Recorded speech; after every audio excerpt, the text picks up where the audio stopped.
नमस्कार, मैं Anil Sharma, director young Bharat, संपादक रेल वॉच। आप लोगों को आज अंबेडकरवादी चिंतक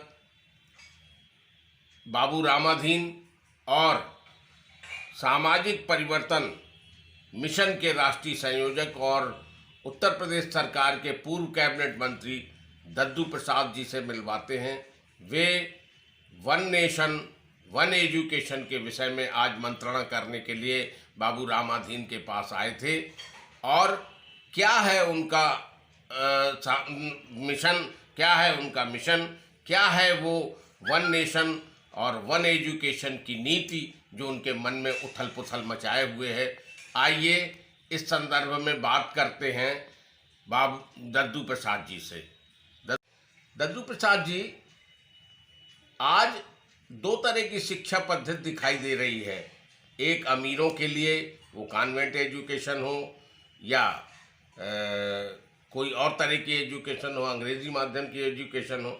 दूसरी प्राइमरी एजुकेशन जो सरकारी है वो एजुकेशन है, और इसमें गरीब और अमीर के बच्चों की साफ साफ दूरी दिखाई दे रही। होना तो ये चाहिए था कि आज़ादी के बाद से ही देश के जो सत्ताधीश लोग थे उन्हें एक जैसी एजुकेशन लोगों के लिए बनानी चाहिए थी, बच्चों के लिए, लेकिन वो नहीं हो सका।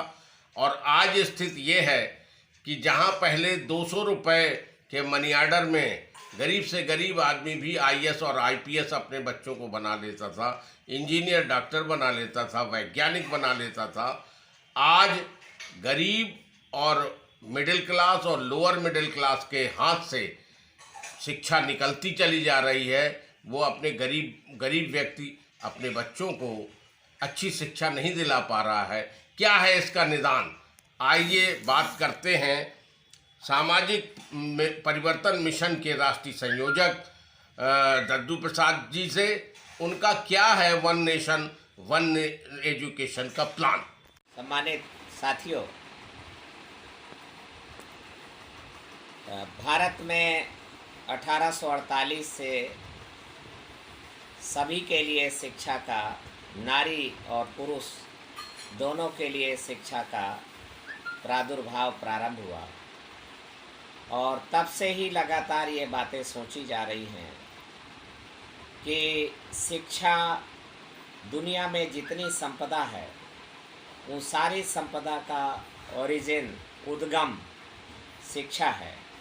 इसलिए शिक्षा एक समान मिले, तो बाबा साहब अम्बेडकर ने भारत के संविधान में इस बात का प्राविधान रखा है, जो आज संविधान के अनुच्छेद 21 का अर्थात मूल अधिकार की श्रेणी में लिखित है। तो उसमें है कि 6 साल से 14 साल तक की उम्र के सभी बालकों को निःशुल्क, अनिवार्य और एक समान शिक्षा देने का प्रबंध सरकार करे। पर सरकार स्वयं डरी हुई है, और सरकार इसलिए दोहरी शिक्षा सरकार ने लागू कर रखी है कि अमीर का बेटा अलग स्कूल में पढ़ेगा, अर्थात वो जवाहर नवोदय विद्यालय, केंद्रीय विद्यालय में पढ़ेगा, और गरीब का बेटा प्राइमरी पाठशाला में पढ़ेगा। और साजिशन प्राइमरी पाठशाला से शिक्षा गायब कर दी गई है और भोजन रख दिया गया है। मिड डे मील खाओ, थाली बजाओ, घर जाओ। ये एक बहुत ही वाहियात षड्यंत्र है और एक साजिश है शिक्षा से वंचित करने का। और कोई भी प्राइमरी स्कूल का प्रबंधक, प्राइमरी स्कूल का शिक्षक और व्यवस्था का रसूखदार आदमी अपने बच्चे को प्राइमरी स्कूल में नहीं पढ़ाता है। जितने रसूखदार लोग हैं उनके बच्चे अलग स्कूल में पढ़ते हैं। वो जवाहर नवोदय विद्यालय में, केंद्रीय विद्यालय में, फिर जनता के द्वारा तैयार किए गए nursery school, convent school, public school, Montessori school में रसूखदार लोगों के बच्चे पढ़ते हैं। वहाँ शिक्षा की मॉनिटरिंग है, प्रबंधन अच्छा है, और 80% बच्चा देश का मिड डे मील खाओ, थाली बजाओ, घर जाओ प्राइमरी स्कूल में पढ़ रहा है। इसलिए ये बात भारत का मानव संसाधन विकास मंत्रालय अर्थात सरकार को भी ये बात पता चली कि जब प्राइमरी स्कूल में शिक्षा नहीं है, पढ़ाई नहीं है, गुणवत्ता नहीं है, तो इसलिए लोग बच्चे फेल हो जाएंगे। कक्षा 3 में ही फेल हो जाएंगे, कक्षा 4 में पहुंचेंगे नहीं, तो कक्षा 4 की कक्षाएं खाली रह जाएंगी। इसलिए मानव संसाधन विकास मंत्रालय ने एक ऑर्डर जारी किया कि कक्षा 1 से लेकर के कक्षा 8 तक किसी भी बच्चे को फेल ना किया जाए। तो बेसिक शिक्षा अधिकारी ने, तमाम के शिक्षकों ने अपने डाउट और शासन को, मानव संसाधन विकास मंत्रालय को भेजे। तो उसके स्पष्टीकरण में उन्होंने पुनः जवाब लिखा कि अगर बच्चा परीक्षा भी नहीं दे रहा है तो भी उसको कक्षोन्नति दे दी जाए और कक्षा 8 तक फेल नहीं करना है किसी को, ये एक भारी षड्यंत्र है। और इसका लिहाजा ये इम्पैक्ट ये पड़ा कि हाई स्कूल की कक्षाओं में जब बच्चा जाता है तो वो धड़ाम धड़ाम फेल होने लगते हैं, इसलिए अब वहाँ भी नकल करानी पड़ रही है। इंटरमीडिएट की कक्षाओं में भी नकल करा करके या ग्रेडिंग सिस्टम लागू कर दिया, तो ग्रेडिंग में पासिंग मार्क दे दिए जा रहे हैं और उनको पास कर दिया जा रहा है। पर जब नौकरी के लिए, जॉब के लिए कंपटीशन आता है, यह जब जीवन परीक्षा लेती है उनकी, तो जीवन की परीक्षा में चूँकि उनको क्वालिटी एजुकेशन नहीं दी गई है तो धड़ाम धड़ाम नाकामयाब होने लगते हैं।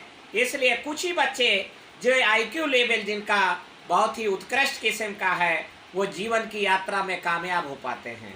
इसलिए हम लोगों ने भारत सरकार को संविधान के अनुच्छेद 21 का के मूलाधिकार के आलोक में ये प्रस्ताव भेजा है। हम लोगों ने पिछले जनवरी और फरवरी के महीने में बुंदेलखंड के अनेक जिलों में, लखनऊ के आसपास के जिलों में ज्ञापन दिए कि महामहिम राष्ट्रपति महोदय, दोहरी शिक्षा बंद करो और एक समान शिक्षा देश में लागू करो। शिक्षा का बजट जो अभी मात्र GDP का 3% है, वो 25% कम से कम किया जाए। और जवाहर नवोदय विद्यालय देश में अभी मात्र 600 हैं, तो इनकी संख्या देश के प्रत्येक गांव में हो। और अभी बजट नहीं है तो 1 लाख तत्काल जवाहर नवोदय विद्यालय देश भर में खोले जाएं। जवाहर नवोदय विद्यालय के बारे में लोगों का कहना है कि भाई कंपटीशन है, वहाँ कंपटीशन क्वालिफाई करिए, आगे आइए। कंपटीशन क्यों? बेसिक एजुकेशन में कंपटीशन इस तरीके का क्यों? चूँकि आपके इंस्टीट्यूशंस के संख्या कम है, छात्र संख्या वहाँ पर पढ़ाने की कम है, इसलिए आप कंपटीशन उनको ले रहे हैं। आप उपलब्धता बढ़ाइए और इतने स्कूल खोलिए जितने की डिमांड है। तो सरकार की असफलता के कारण अभिभावकों ने समानांतर व्यवस्था खड़ी कर लिया, सबले वैकल्पिक इंतजाम कर लिया। अभिभावकों ने जब देखा कि भाई हमारे बच्चे प्राइमरी स्कूल में शिक्षा, क्वालिटी एजुकेशन नहीं पा रहे हैं, तो उन्होंने अपनी मीटिंग किया और कहा कि हम अपने बच्चों को प्राइमरी स्कूल में नहीं भेजेंगे, बल्कि हम नए स्कूल खोलते हैं। और उन्होंने नर्सरी, कॉन्वेंट और पब्लिक स्कूल, मॉन्टेसरी स्कूल खोल रखे हैं। पर कितने अभिभावकों ने? मात्र 10% अभिभावकों के बच्चे नर्सरी, मॉन्टेसरी और कॉन्वेंट स्कूलों में पढ़ रहे हैं। शेष देश का बच्चा प्राइमरी स्कूलों में पढ़ रहा है। ये देश के साथ बहुत बड़ा धोखा है। इसलिए हम चाहते हैं कि 1 नेशन 1 एजुकेशन, क्योंकि एग्जामिनेशन एक है। कोई भी कंपटीशन हो, IAS का हो, IPS का हो, तहसीलदार का हो, डॉक्टर का, इंजीनियर का हो, तो सभी बच्चों को प्रश्न पत्र एक समान मिलता है। चाहे इंग्लिश मीडियम से पढ़ के गया हो या प्राइमरी से पढ़ के हिंदी मीडियम पे आया है, प्रश्न पत्र एक है। तो जब परीक्षा एक है तो शिक्षा भी एक समान की जाए इस देश में, तभी देश में राष्ट्रीय एकता स्थापित हो पाएगी। आर्थिक समानता की तरफ भी हम आगे बढ़ सकेंगे और समान अवसरों की तरफ भी हम आगे बढ़ सकेंगे। तो इसलिए पर जो लोग डरे हुए लोग हैं, भयभीत लोग हैं, लोकतंत्र से डरे हुए लोग हैं, वो लोग शिक्षा को असमान रखना चाहते हैं। उनको डर है कि अगर बच्चा शिक्षित हो गया तो भारत में लोकतंत्र कामयाब हो जाएगा, और लोकतंत्र कामयाब होगा तो कम आबादी वाले लोग गांव का प्रधान नहीं बन पाएंगे। बहुसंख्यक आबादी गांव का प्रधान बन जाएगी, बहुसंख्यक आबादी जिला पंचायत चेयरमैन बन जाएगा। इसलिए कम संख्या वाले लोग कि ये साजिश है कि शिक्षा को किल करो, शिक्षा को कोलैप्स करो, ध्वस्त कर दो, लोगों को सोचने विचारने की क्षमता न रहे, तो भारत में लोकतंत्र कामयाब नहीं होगा।